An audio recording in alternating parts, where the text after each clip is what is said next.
As I'm sure you guys have noticed by now, not every state was created equal, and not every politician wants you, the everyday civilian, to be able to exercise your rights granted to you by the US Constitution. So keeping that in mind, today we're going to be going over some discrete banned state EDC options to adjust your equipment that you carry and still maintain the same level of preparedness for whatever may happen. While I may not agree with the laws that are in place in certain states, the unfortunate part about being the good guy is that you have to abide by the laws and change them peacefully, not just go out there and do whatever you want, because then representing the 2A community are no different than the criminals that they are trying to prevent. So let's go over some options that I got for you guys today and get your brains working on what you could possibly start to carry. Before getting into that, I just want to apologize for the long delay between my last video and this one. I was just out completing a couple side quests, so had to get that done, but now we're back at it and putting out new stuff for you guys. This is not legal advice, and I'm not suggesting that you violate any of your local laws or disregard them completely. I am simply suggesting that you start to think outside of the box and adjust the equipment that you carry every day so that you can still feel prepared and ready to defend yourself and your loved ones while not getting any trouble with the law until it is changed in a peaceful manner like it was designed to be. As small as this channel is, I am already beginning to experience some sort of censorship and demonetization from YouTube because of the content that I make. And even when I explicitly ask them to outline the violations that I'm making against their advertiser-friendly guidelines, they're unable to do so. So I want you guys to show YouTube that you like and support this channel and this content so I can keep putting it out for you guys. Please like, comment, share this video, subscribe to my channel, and just show support so that I can keep doing this on this platform. Hopefully someday we'll have a better platform that doesn't do this to their content creators, but for now, we gotta fight through it and figure out a new way to get around these guidelines. Additionally, if you guys like anything that you see in this video or any of my other videos, I usually try to link most things down in the description, so go check that out. I also want to thank the supporters of this channel, to include 100 Concepts. They make firearms accessories that help you reduce your signature, whether that's a helmet scrim, a backpack scrim, light caps, scope caps, any of those things. And you can get a link in the video description for 10% off using the code DEFENSIVE. Also, I want to thank Black Triangle for sending in one of the products that we're going to talk about today, and we'll get more into that later.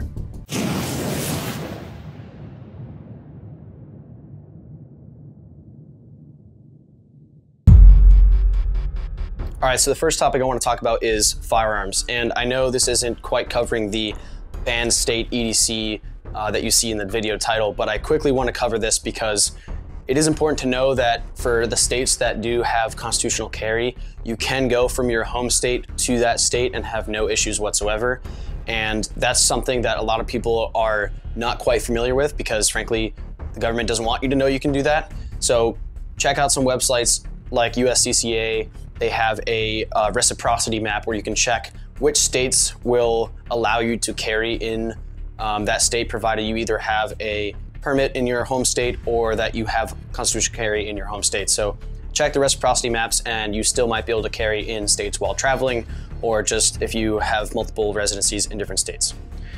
Additionally, with firearms, it is important to know that there are micro and compact versions of a lot of guns out there. This is the Glock 43X, it is clear, and it is just a smaller micro compact size version of the Glock 19. So a great way to remain discreet and conceal a little bit better is to have something that's smaller yet also fully capable, that you're comfortable with and that you've trained with. So I picked this one up because it is extremely similar to my EDC, the Glock 19, but in situations like summertime where I'm not wearing as much clothing, or I'm traveling to a state where I have to be a little more discreet, or whatever the situation may be, I'd carry something like this. Ideally, it does, again, depend on your state on the blade size that you can carry. Ideally, you'd either bring your folder or your fixed blade self-defense knife with you, and if you have to check it in a bag, then I highly suggest you do that, just so you can have this with you. But if you can't do that, or you don't want to bring your prized possession knife or your favorite knife for fear of losing it while you're traveling, you can also bring some lower budget things such as G10 products. So here we have the Black Triangle Mark 1 Mod 2. and it is made entirely of G10, which is basically a really strong polymer. Extremely capable and very easy to conceal, and you can get through metal detectors with this because there are no metal parts on here. And honestly, it's a great product. I carried it to multiple states as I was traveling and never had an issue. Again, you do have to check these sort of things in a check bag, not a carry-on if you're flying. If you're driving, then that doesn't really matter. So this thing's pretty awesome. The belt clip is attached via some cordage here, which is a little bit stretchy. And I like that concept because it doesn't involve any screws, whether it's plastic or metal screws, but it is a little bit flexible, so it does move on your belt line. If that's a problem for you, then I suggest going with something else. But you could also just take out this cordage and replace it with something else because it has the holes to do so. So if you're really passionate about that, then you can totally adjust it. The blade itself is more of a piercing blade. It doesn't have a sharp edge. It's actually pretty thick on both sides, about a centimeter thick. The tip is extremely pointy, so you can penetrate a lot of things. Pause. The handle is extremely grippy because it's got, again, that same kind of cordage wrapped around it in their special design that they made. So honestly, really good product all around. And the sheath is extremely sturdy, reliable. I don't have any issues with this thing at all, and extremely comfortable to wear inside the waistband. So really good option if you're going somewhere that maybe doesn't want you to have something made of metal like this. So if you need to be a little more discreet, then this is definitely an option. Again, that is Black Triangle. Go check them out. It also came in this pretty cool kind of VHS tape box. Just a really cool marketing idea, honestly. It just looks awesome. And it also comes with a sticker and, you know, pretty well wrapped. So just cool things and really good ideas on their part. Next product is the GBRS G10 dagger. And I featured this in my very first video about EDC. So I've been carrying this guy around for a while. It's really similar to the Black Triangle G10 knife. It just doesn't have, it has a little extra material on the end there for your thumb, or just to prevent your hand from slipping off. So a little bit of a different design, but honestly accomplishes the same thing. Again, not a sharp edge to it at all, pretty pointy tip. Effective at what it does. And a lot of people in that last video were talking about how the screws are still metal. No, they're not. They're actually plastic. So this entire thing, again, is non-metallic. That's the whole point of it. If it had metal screws, that would defeat the purpose. So both of these are extremely good options for being able to defend yourself in a place where maybe you can't carry something metallic, such as a bar or whatever. I'm not going to make any concrete suggestions. That is up to you, but just options to think about. Next thing I want to talk about is the Revenant Core G10 Sharpie. So if you see it here on the surface, looks like a normal Sharpie.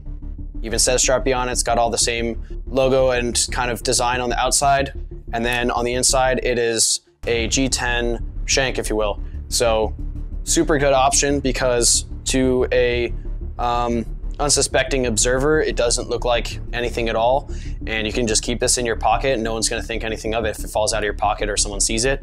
And then if you really need to take it out and go to work, then it's gonna be there. And honestly, of the three, this thing is definitely the sharpest. I haven't really tested it on anything robust like cardboard or wood because it is a little bit thinner. So I maybe would be worried about it breaking a little bit easier than the other products. But this isn't really something I'm gonna be using over and over again. If I really had to use it and it broke inside of the thing that I stabbed, then I'm not too worried about it. I'll just buy another one. They're relatively inexpensive. As far as price point goes for all three of these, the Black Triangle and the GBRS are both around $100, maybe a little bit more, and the Revenant Core Sharpie was about $30. So a little bit of a cheaper option, but just less capable. But again, you have a full spread here of non-metallic ways to defend yourself. So don't let that be an excuse as to why you can't remain prepared. Not pictured here are some other options that you can think about. You could carry around some pepper spray or some sort of deterrent to keep an assailant away from you. Anyone who doesn't feel comfortable with martial arts defense or carrying a firearm quite yet, pepper spray is a great option. They also have knifeless multi-tools. You could use that as some sort of blunt force object, and it's just honestly a handy tool to have day to day. And then you could also get some sort of non-metallic brass knuckle or something to protect your knuckles and just do little bit more damage than you normally would be able to with a regular punch. So there are other options out there. Do your own research, build your EDC in a way that makes you feel more capable and more comfortable in positions where you might feel a little more vulnerable, or wherever you are that you can't quite carry a steel blade or a firearm. So don't give up just because your local politicians say you can't. You're far more likely to encounter somebody else getting injured than you are yourself to be injured. So it's always a good idea to think like an asset, be an asset in your community, and carry around medical gear that you know how to use, that you've trained with, so that if something does happen or you encounter somebody that needs help, you can provide that. It's not all about this cool tactical stuff that you see in movies and all these other YouTube videos.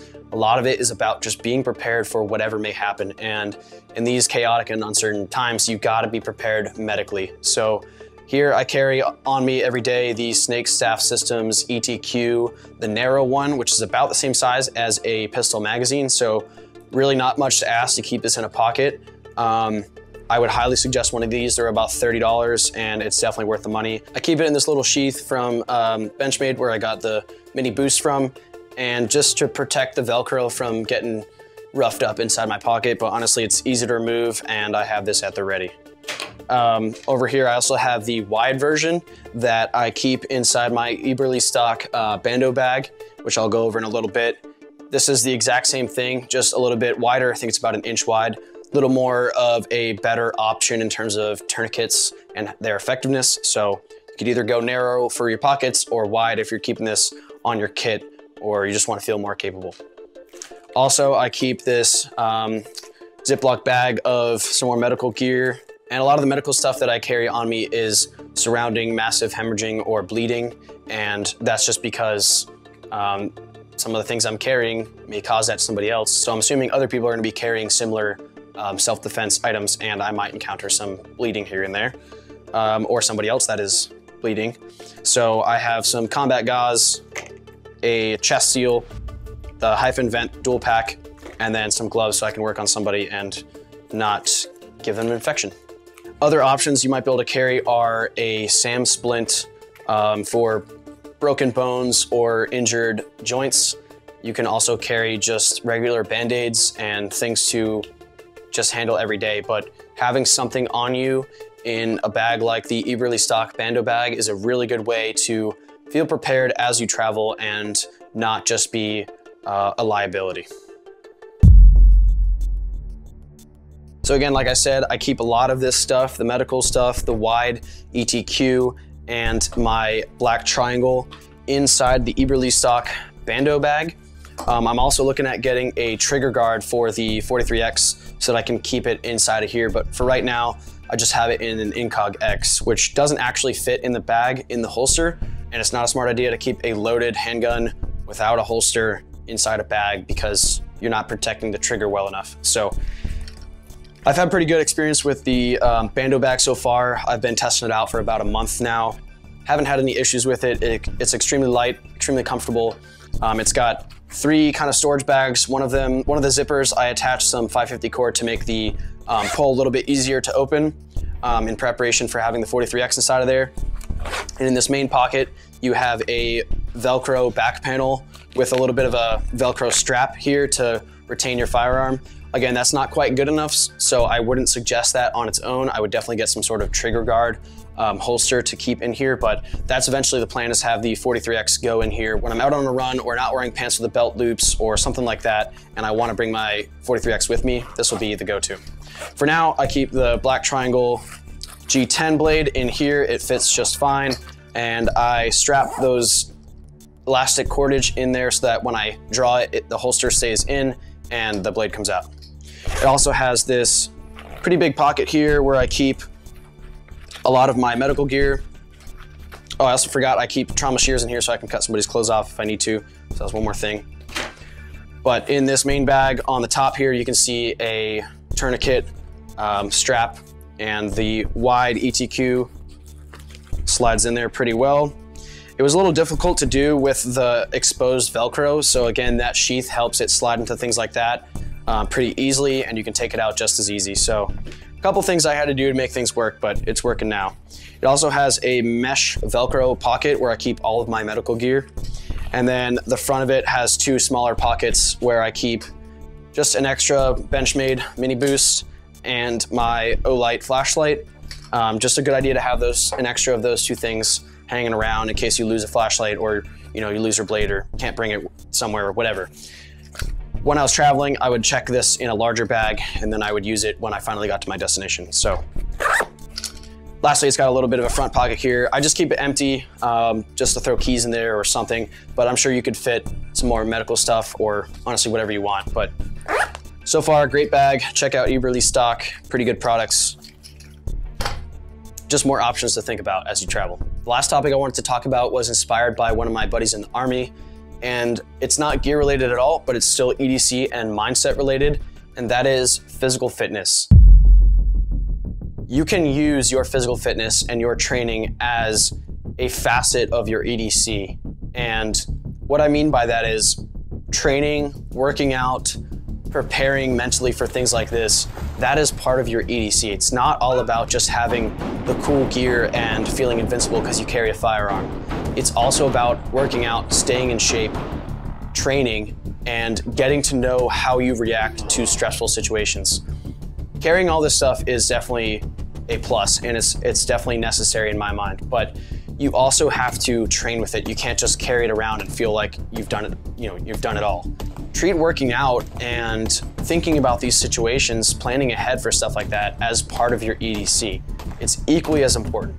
And I just wanted to talk about that and make that clear that as you travel to states where you may feel more vulnerable because of their local laws, or for whatever reason you can't bring all of the equipment that you wish you had, that's when your mentality needs to be heightened. Your awareness needs to be heightened. You have to be in shape so that if you need to run, you need to lift somebody, you need to do things that require physical fitness, you're capable of that. So I think that's equally as important as having all the gear.